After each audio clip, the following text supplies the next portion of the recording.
That's why I appreciate when fans go kind of outside the box with me. I kind of get a kick out of it, you know. It's awesome. First thing you gotta do is a Vinnie Barbarino look, okay? Your hair, for instance, very casual. It should look like it's being blown by unseen winds. I remember, you know, feeling like I had a whole new career. It was a New York character, and I'd certainly grown up with enough of those. So I think that I was comfortable, and my mother was less comfortable with it because she was an acting teacher, and she didn't want people to think I had a New York accent or that I behaved in that less than ideal IQ way. She was saving my reputation because she didn't think I would ever become famous on a New York accent playing a dumb New York character. But it made me quite a big sensation in that world. And I loved my time on Kotter. It was a blast. I remember that I left on a gradient the last year, but in the day, what really happened was FARRAH FAWCETT was on Charlie's Angels, and she left after 1 year of superstardom, and she got in trouble for it. And so I got the memo pretty quickly that if you become a big from this TV series, don't leave it, because your movie career might get hurt. So I stayed 2 years longer than was kind of scheduled.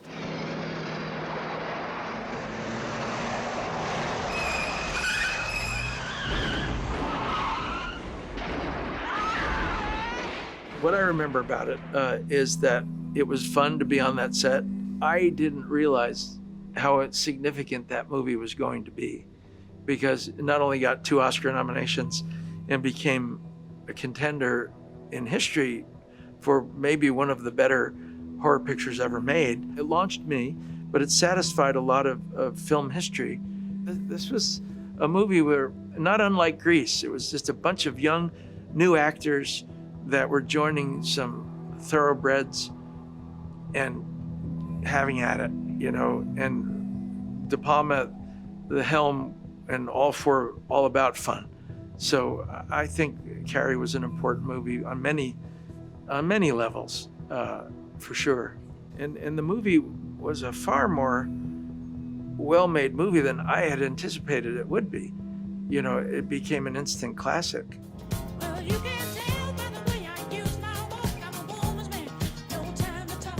That whole sequence with the paint can was the first sequence, with stopping to get the pizza and stopping to look at the shoes in the store, going into the store asking for the shirt, and then walking back to the paint store. The truth was, Robert Stigwood wanted me to dance my big solo dance to Staying Alive. And I said, Robert, it doesn't have a fast enough rhythm. I said, but I could walk down the street to Staying Alive. He said, deal. Switching Staying Alive from solo to the front of the movie was the best thing that could have been done, and it was a negotiation. But I needed something to walk to. So they played it kind of on a boombox, you know, underneath the camera.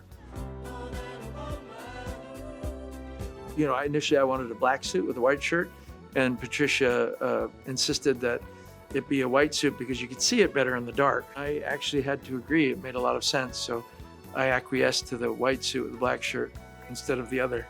And thus the iconic illusion that we are very all familiar with. And you know how it is, rockin' and rollin' and whatnot. Danny? That's my name, don't wear it out. What's the matter with you? What's the matter with me, baby? What's the matter with you? For me, the accomplishment of getting not only to do the movie, but do the role I really wanted, which was Danny, as opposed to a supporting role, which is Duty, which I did in the stage show. It was a dream come true for postulates, you know, because I really had thought one day when they do the movie, maybe I'll get to play Danny. I knew that character like the back of my hand. I knew what worked. I knew what didn't work. I knew what was funny. I knew what wasn't funny. I knew what was cool looking in moves. I knew how to comb the hair, how to pose, how to be cool, because all I could do as the other character was watch the coolest character, which was Danny, for over a year. Plus all the other times I'd seen other people do it on stage. You're the way I love.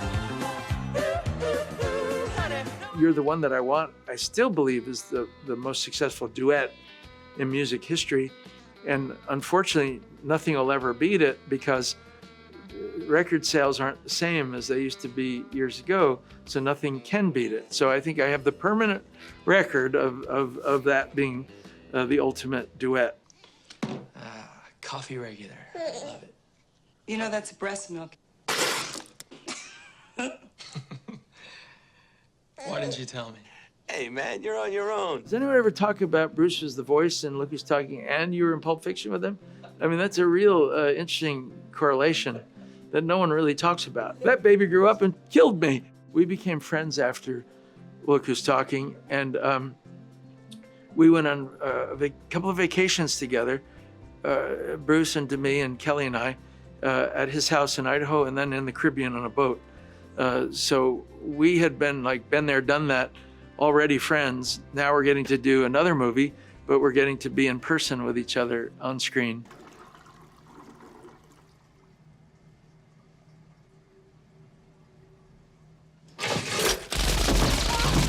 In Pulp Fiction, I don't think people ever thought we would go where we did with certain things in that film.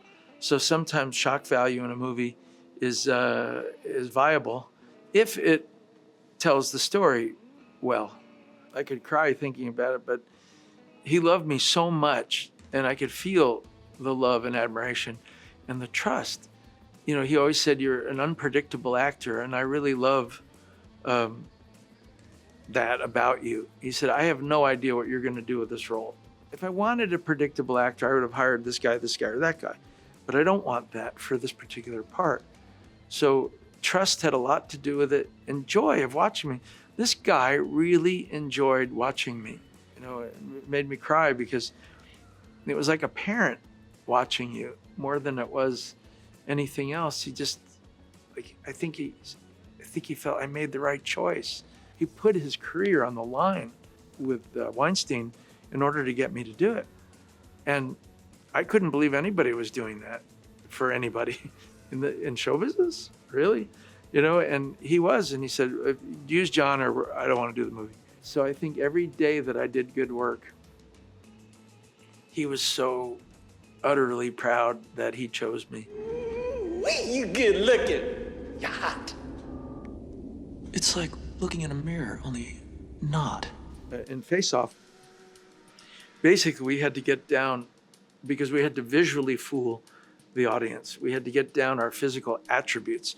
So that was a mix of deciding how we were going to behave together and watching each other's daily performance on film and drilling that. It was more important that we were able to be believable as each other. The emphasis was more on needing to be identical physically, because I was heavier than Nick. I don't look like Nick. I don't behave like Nick, but you know, he's so specific. You know, he talks like this, and he walks like, you know, and he was very easy for me to grasp. It was much harder for Nick to find me. He said, who are you? You know, I've been looking at all your movies, but you're always a different character. I don't know who you are. Mostly, Nick, I play characters. I'm not very busy being myself on screen, nor do I really want to be. It's not that I don't find myself interesting. I don't have a valence of behavior that is has hooks to it. I'm gonna do something really outrageous. I'm gonna tell the truth. The truth was, it was always Bill coming to me. I never pretended. I was doing Bill, you know, and I was being his voice. I was being his cadence, his look, his everything. Really? You're gonna say you're not? I never lied about that. So I think once I understood that I could improvise in character, then I felt like I had arrived at Bill Clinton. My favorite thing about Mike Nichols was that if you joined his club, if he hired you, you were Hollywood royalty immediately. You'd walk on the set and he'd say, there's never been a better actor, there never will be a better actor, you are the best that ever. And of course, even if he's kidding, you're injected with this confidence that he loves you so much, you're gonna give your best work. It's a pleasure to meet you, Mr. Dunbar. Is Hunter Dunbar here tonight? Get an autograph. Don't let him do this to me. I'm a fan. I'm a #1 fan. You know, once in a while, you just fall in love with a character. And you love that character so much that you can't wait to play him. And that's how I felt with The Fanatic. I came on set in character, and everybody had no idea what I was going to do or where I was going with this guy. And I came in yelling to wanting to see Fred Durst in character, as the character. But I loved the collaborative effort with Fred. He was amazing. He allowed me to create a character that was full-bodied. I knew that I had captivated them with this character. I knew that he had arrived and I had arrived in it. It was pretty good.